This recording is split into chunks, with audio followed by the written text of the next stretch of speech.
लोकसभा चुनाव करीब आते ही सियासी गलियारों में सुगबुगाहट तेज हो गई है। एक तरफ कांग्रेस जहां इंडिया गठबंधन को लेकर लोकसभा चुनाव में जीत का दावा कर रही है, तो वहीं दूसरी तरफ एक एक कर गठबंधन की सारी गांठें खुलती जा रही हैं। बिहार में नीतीश की पलटी के बाद अब कमलनाथ की पलटी मारने की अटकलें भी तेज हो गई हैं।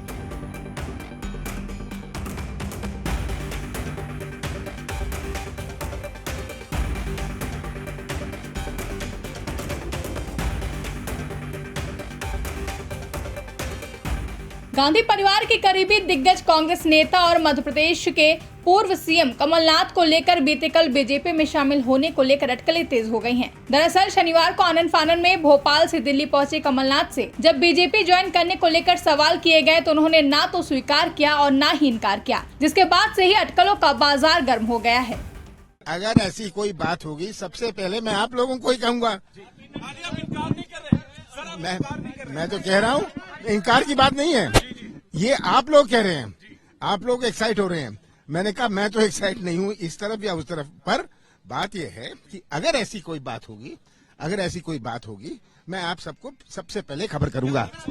हालांकि कांग्रेस लगातार कमलनाथ के बीजेपी में जाने के अटकलों को खारिज कर रही है। मध्य प्रदेश कांग्रेस प्रमुख जीतू पटवारी ने कमलनाथ के बीजेपी में शामिल होने के अटकलों को मीडिया की उपज करार देते हुए कहा कि पूर्व प्रधानमंत्री इंदिरा गांधी ने कमलनाथ को अपना तीसरा बेटा बताया था, जिसके बाद आज कांग्रेस सांसद दिग्विजय सिंह ने भी इन अटकलों पर विराम लगाते हुए कहा कि जो दबाव ईडी, आईटी और सीबीआई का सब पर है, वो कमलनाथ पर भी है।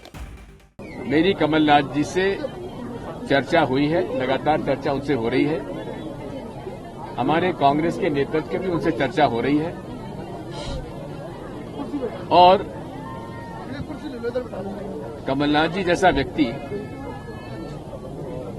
जिन्होंने की शुरुआत कांग्रेस से की और जिन्हें हम सब इंदिरा जी का तीसरा सुपुत्र मानते थे और उन्होंने हमेशा कांग्रेस का साथ दिया है, कांग्रेस के स्तंभ रहे हैं। कौन सा पद उन्हें नहीं मिला? केंद्र में मंत्रिमंडल, एआईसीसी में महामंत्री, प्रदेश कांग्रेस कमेटी अध्यक्ष, मुख्यमंत्री, सारे पद उनको मिले हैं और मुझे नहीं लगता कि वे पार्टी छोड़ेंगे। सर, दबाव ईडी का, आईटी का, सीबीआई का जो सब पर है वो उन पर भी है, लेकिन कमलनाथ जी का चरित्र दबाव में आने वाला नहीं रहा है। आप लोगों ने पिछले 15 दिन में और कोई खबर ही आपके पास नहीं है किसके अलावा? वो खुद क्यों खंडन नहीं कर रहे? और कैसे खंडन करेंगे कि उन्होंने ज्वाइन नहीं किया, उन्होंने इस्तीफा दिया, और क्या खंडन होगा?